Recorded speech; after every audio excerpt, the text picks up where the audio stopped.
بسم اللہ الرحمن الرحیم الحمدللہ۔ میرے بھائی دوستو، جب اللہ رب العزت نے حضرت عیسیٰ علیہ السلام کو ان کی قوم سمود کے پاس میں بھیجا کہ ایک اللہ کی وحدانیت کی دعوت دو، ایک اللہ کی طرف بلاؤ لوگوں کو، اللہ پاک نے ان کی قوم کو بڑی صلاحیتوں سے نوازا تھا، بڑی طاقت سے نوازا تھا، لیکن انہوں نے اپنی طاقت پر گھمنڈ کیا اور حضرت صالح علیہ السلام کی بات نہیں سنی، یہاں تک کہ حضرت صالح علیہ السلام نے اللہ کی نشانی وہ اونٹنی بھی لے کر آئے جس کا انہوں نے تقاضا کیا تھا، اور اونٹنی آنے کے بعد میں فوراً بچہ بھی جنی جس کا انہوں نے تقاضا کیا تھا، لیکن انہوں نے اپنی نافرمانیوں سے باز نہیں آئے۔ حضرت صالح علیہ السلام نے ان سے فرمایا تھا، دیکھو یہ اونٹنی کا رزق دینا اللہ کے ہاتھ میں ہے، یہ اونٹنی کو تم ذرا بھی نقصان نہ پہنچاؤ ورنہ تمہارا انجام برا ہوگا اور اللہ کا عذاب تمہیں پکڑے گا۔ لیکن ان لوگوں نے حضرت صالح علیہ السلام کی بات کو نہیں مانا۔ اسی طریقے سے میرے دوستو بزرگوں، ہر آدمی کو چاہیے کہ انبیاء علیہ السلام جس دور میں بھی آئے لوگوں کو دعوت دی، جیسا کہ نوح علیہ السلام نے دعوت دی، 950 سال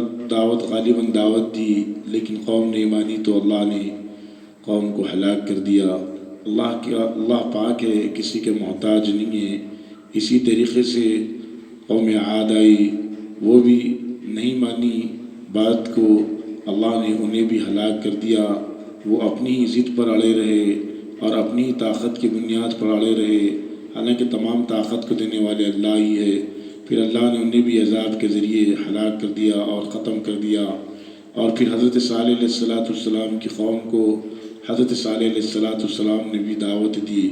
اسی طریقے سے تمام انبیاء علیہ السلام نے اپنے اپنے دور میں اپنی اپنی قوموں کو دعوت دی، لیکن اس وقت میں جو نبیوں کی بات کو مانا، اللہ پاک نے دنیا اور آخرت کے لیے ان کی بھلائی اور انہیں کامیاب کر دیا۔ اسی طریقے سے صالح علیہ السلام نے بھی اپنی قوم کو دعوت دی، ہر طریقے سے سمجھانے کی کوشش کی، لیکن لوگ ماننے کے لیے تیار نہیں تھے۔ جنہوں نے مانا اللہ نے ان کو کامیاب کر دیا، اور یہ لوگ اونٹنی کو نقصان پہنچایا اور اونٹنی کو قتل کر دیا، تو پھر اللہ کا عذاب انہیں پکڑا اور دنیا سے نام اور نشان مٹا دیا۔ یہ اپنے محلات پر، اپنے گھر بار پر بڑا گھمنڈ کرتے تھے، اپنی طاقت پر بڑا گھمنڈ کرتے تھے، بڑا حسد کرتے تھے، بڑا حسد اور بڑا گھمنڈ کرتے تھے۔ یہ نہیں دیکھا کہ حضرت صالح علیہ السلام جس حق کو لے کر آئے وہ حق کو قبول کرے، کہ یہ نہیں سوچا کہ ہم سے پہلے کے لوگ آئے، ہم سے پہلے کے لوگ بھی دنیا میں اس طریقے سے زندگی گزارا اور انہیں بھی موت آئی اور موت انہیں بھی ختم کر دی۔ اسی طریقے سے موت آئے گی، تمام انسانوں کو ختم کر دے گی۔ یہ دنیا تو دارالاسباب کا گھر ہے، اس دنیا کے اندر رہ کر مختصر سے اللہ نے یہ تو امت محمدیہ کو اللہ رب العزت نے 60-70 سال کی عمر عطا فرمائی، جیسا کہ اللہ کے رسول صلی اللہ علیہ وسلم نے فرمایا کہ یہ میری امت کی عمر 60 اور 70 سال کے درمیان ہے، اور تھوڑے سے لوگ جو ہے وہ اس کی عمریں زیادہ ہوگی، یعنی 100 سال وغیرہ ہوگی۔ اسی طریقے سے آج ہماری زندگی کے اندر دیکھ لے کہ ہم کتنے اللہ کے حکم پر چل رہے ہیں۔ اس طریقے سے حدیث میں آتا فرمایا،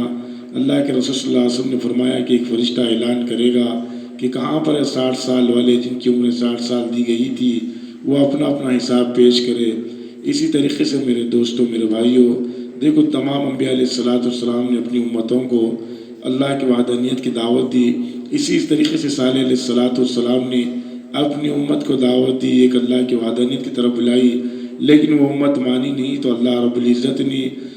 جو دنیا کے اندر نشانی کو پیدا کیا تھا، اونٹ کو اور اس کے بچے کو،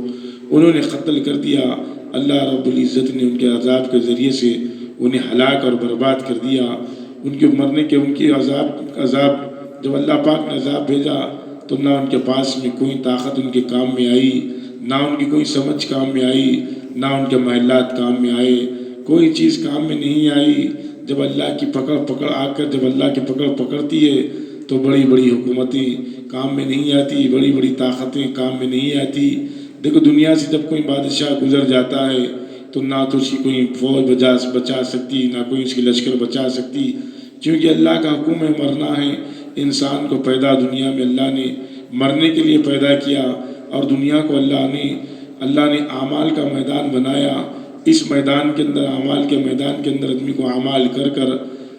کر کر آخرت میں جانا ہے۔ آخرت میں عمل کا میدان نہیں ہوگا، وہاں پر تو حساب کتاب ہوگا، جنت اور جہنم کا فیصلہ ہوگا۔ اللہ پاک مجھ کو اور آپ کو جہنم سے حفاظت فرما دے، اور عذاب قبر سے بھی حفاظت فرما دے، اور سارے امت مسلمہ کی ایمان کی حفاظت فرما دے، موت تک ایمان کی محنت کرنے کی توفیق عطا فرما دے، اور جو بے روزگار ہیں ان کو حلال کی روزی عطا فرما دے، جو پریشان حال ہیں ان کے پریشانی کو دور فرما دے، اور ہماری زندگیوں کے اندر جناب رسول اللہ صلی اللہ علیہ وسلم پر طریقوں پر چلنے والا بنا دے، صحابہ کے نقش قدم پر چلنے والا بنا دے، اکابرین کی سے محبت عطا فرما دے، تابعین سے محبت عطا فرما دے، قرآن حدیث سے اللہ ہمیں محبت عطا فرما دے، اور قرآن حدیث پڑھ کر ان پر عمل کر کے چلنے کی توفیق عطا فرما دے، اور جن سے اللہ جو